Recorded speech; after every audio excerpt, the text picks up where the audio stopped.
cooler than to live and play in an MMO that delivers that promise, and that's what we're going to show you in our demo today. Now, I just want to point out one thing. We just came back from Gamescom, and I say the only thing cooler than that trailer, I hope you agree with me, is seeing that trailer and hearing it in German. It is ridiculous.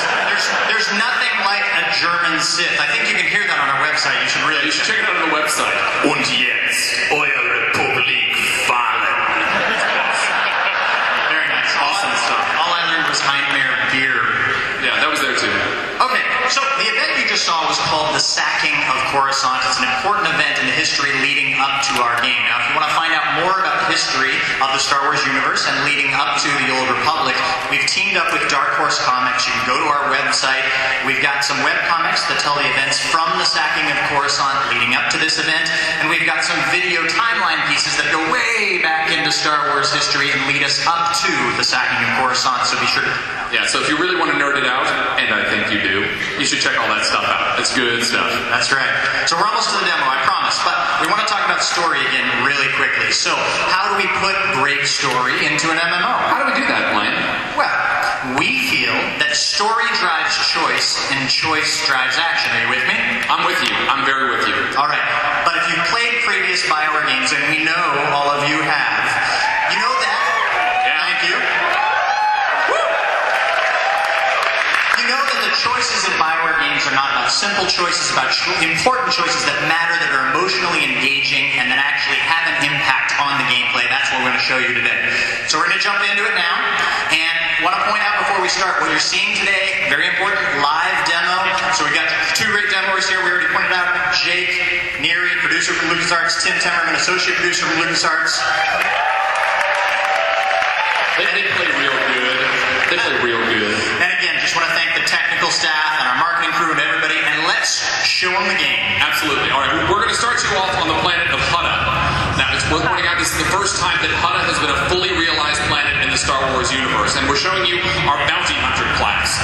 We're actually showing you the female bounty hunter, which we haven't shown before. Special reveal. There you go, bounty hunter with bosoms. Hooray. She's kind of hot. She is, if you like girls in video games that aren't real, but that's cool, man. That's fine. In any case, as a bounty hunter, you're here to try and win entry into the Great Hunt. It's a contest sponsored by the Mandalorians to find the greatest bounty hunter in the galaxy. In keeping with the traditional bounty hunters from the films, your motivation here is personal and it's mercenary. Now, we announced recently that this is the first ever fully voiced MMO. What that means is that every player character, both a male and a female version, every NPC, every quest giver, everyone you talk to in the game has full, high-quality voiceover. End-to-end, this is an epic BioWare and Lucas storytelling experience. Now, you're about to talk with this guy, Brayden. He's your mentor. This is the first conversation that you have in the Old Republic as a bounty hunter. We're almost set up. See if you can't get that security network running, Mako. Sure thing, Brayden. We'll be, hey now. Hey, indeed. The main attraction is here. Dave, this is the girl we're pinning all our hopes on. Best shot I've ever seen in Nerves of Steel. She's great hunt material, all right. What do you say, Hunter? Ready to meet your team? Now, you can see Jake is making a choice here. As Blaine referred to in the past, if you've played BioWare games, you know what this means. This not only changes your immediate story, it changes the way that NPCs treat you later in the game. My team. I like the sound of that. Get used to the idea. To win the Great Hunt, you'll need support, structure, intel. Let's do things official-like. This is Mako, little genius I picked up years ago in Nar Shaddaa. She provides intel and tech. Hope you're as good as the old man says. And the big bruiser is Jory. He handles the heavy lifting and provides security for our base of operations. Achua Beki, Dobra Sawata Hopa, Habaota Danaga, Woki Mulira Lapi. Nice to meet you both. Let's get to work. All right, enough introductions. Down to business.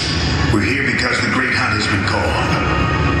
Little Mako is the most rabid fan of hunter history this side of Geonosis, and even she doesn't know exactly what the Great Hunt entails. I do know the names of every Great Hunt winner, though. Bloodworthy, the Defenestrator, Jewel and Nightbringer. Every bounty hunter who's won a Great Hunt went on to massive glory and riches, which is why we're here. Personally, I'm just here to kill people and cause damage. Dallas, she sounds kind of high maintenance to me. I think she's a little. I don't think you need to date her, Blaine, in your weird world that you live in that isn't reality. Anyway, that is your first conversation in the Old Republic, folks. Every conversation in the game is going to be like that one. Great dialogue, compelling choices, and cinematic digital acting. This has been another place that BioWare has been a leader over the years, putting cinematic acting into the game. Now, as we step outside, I want to talk a little bit about our art style. We've been referring to this as stylized realism. The idea is to create a world that is very unique. It's very evocative of Star Wars in the Old Republic era, but it's not tied down to photorealism. And I think you're going to see that as we show you the planet Hutta. So there you go, folks. That is Hutta. It's the home of the Hutts, as you might have guessed. Although it wasn't originally their planet. They actually moved in, enslaved the existing population, changed the name of the planet because they're very classy people, and then turned it into a bit of a toxic waste dump. Lots of gases and noxious fumes there. And then did they dress all the women in the little bikini thing? I don't know if they did that. You seem to have a fixation here, Blaine, and I think we should move past it. In any case, off in the distance, you can see the palace of Nemro the Hutt. He's the warlord in charge of this particular section of the planet. In charge is maybe a stretch because there's a whole lot of gangland violence in the streets, which we're about to cause. I think it's going to be your first look at combat in the Old Republic.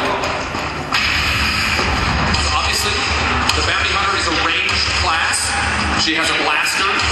She has some rockets at her disposal. We want to make sure your combat is as iconic as your story. It has to feel like a Bounty Hunter's combat system. So things we remember from the Bounty Hunters, they have some gadgets they could use.